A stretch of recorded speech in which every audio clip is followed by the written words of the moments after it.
Hello tout le monde, c'est Javad Back to the Six et aujourd'hui on teste la Procorat.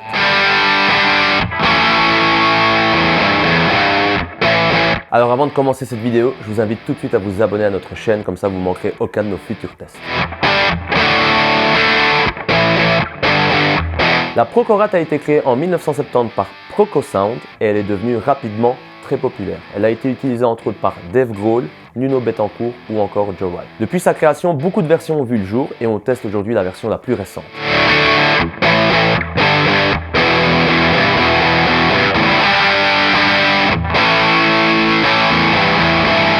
Niveau spec, on a sur la pédale un réglage de distorsion qui va régler le gain de la pédale, un réglage de filter qui agit comme un tone et un réglage de volume. Elle fonctionne avec une alimentation 9 volts et, petit truc en plus, les repères sur la pédale sont fluorescents.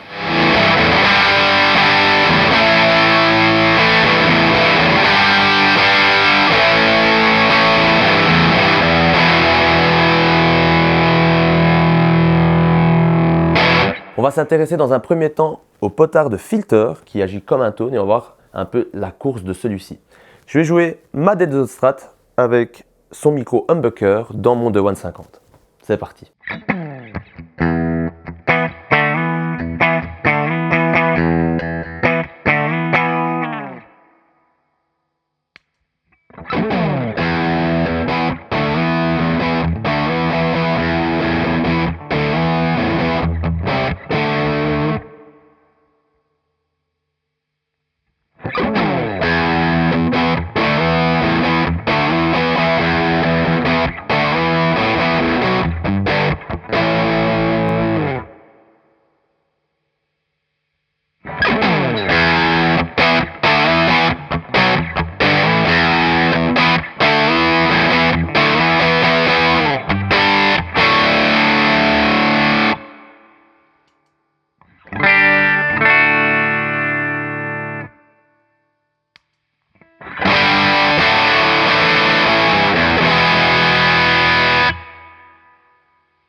Alors, ce qui a fait la particularité de cette pédale, c'est son grain et c'est sa saturation. Plus on va booster celui-ci, plus en fait on va obtenir une saturation qui va tendre à la fuzz. Donc quelque chose de très gras, très organique, quelque chose vraiment de très doux, mais pas du tout agressif en fait. C'est très différent d'une distorsion ordinaire. On est vraiment sur quelque chose d'un peu plus doux, mais vraiment très gras quoi. C'est une pédale qui a été très utilisée dans tout ce qui est style stoner et autres styles de musique un peu gras, un peu, rocailleux. Et je trouve que ça fait exactement le taf, quoi. C'est vraiment terrible. On va tester tout de suite ce potard de distorsion ici. Et je vais garder le même setup. Donc toujours ma Denso avec son humbucker et mon DeWAN 50.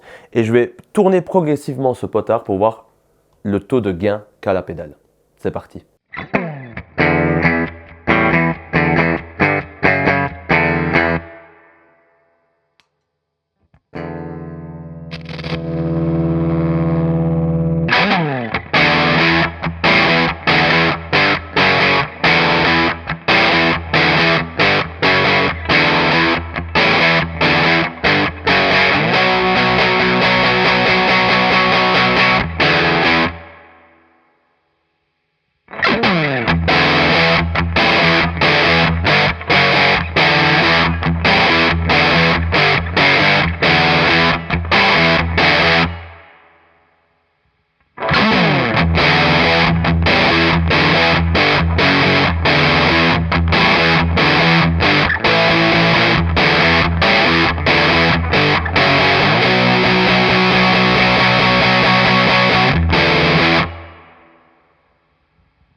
Personnellement, vous l'aurez compris, moi j'adore cette pédale. Je trouve que c'est vraiment une pédale qui sonne à crever. Et en plus de ça, c'est pas une pédale excessivement chère. On peut vraiment l'avoir à très bon prix neuf. Et pour le coup, celle-là, c'est une pédale d'occasion qui a été achetée, je pense, 70 €, quelque chose comme ça. Donc vraiment très abordable. C'est terrible pour les gros riffs. C'est terrible aussi pour les leads. Donc c'est vraiment, pour moi, c'est vraiment un vrai coup de cœur et j'adore ce son très, très brouillon, très gras, mais tellement chouette sous les doigts. Donc je peux que recommander cette pédale. On va se quitter avec un dernier test. On va jouer cette fois-ci la pédale, mais sur un ampli qui est déjà en saturation. Et pour ce faire, je vais utiliser mon AMS Legend 40 qui est là-bas derrière moi, qui est un ampli typé Plexi, qui aura déjà un son un peu saturé. Et on va voir comment ça peut fonctionner sur ce type d'ampli aussi. J'espère que cette vidéo vous aura plu. N'hésitez pas à me dire dans les commentaires ce que vous pensez de cette pédale et les Procorad que vous aimez bien, parce que je sais bien qu'il y a plein de versions différentes et aussi plein de marques maintenant qui font ce type de pédale. Donc n'hésitez pas à me dire ça dans les commentaires. Et moi, je vous dis à la semaine prochaine. Ciao.